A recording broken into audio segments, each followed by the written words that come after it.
നമ്മളിന്ന് ഉണ്ടാക്കാൻ പോകുന്നത് ബ്രെഡ് കൊണ്ടൊരു ഗുലാബ് ജാമാണ്. അപ്പം നമ്മൾ ആദ്യം 4-5 ബ്രെഡ് എടുക്കുക. നമുക്ക് ആവശ്യത്തിന് കുറച്ചധികം വേണമെന്നുണ്ടെങ്കിൽ അധികം ബ്രെഡ് എടുക്കുക.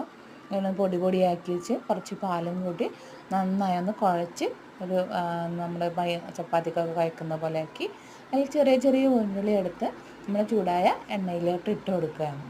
അപ്പോൾ അതേ സമയം തന്നെ നമുക്ക് ഇപ്പം പഞ്ചസാര പനി റെഡിയാക്കാനുണ്ട്.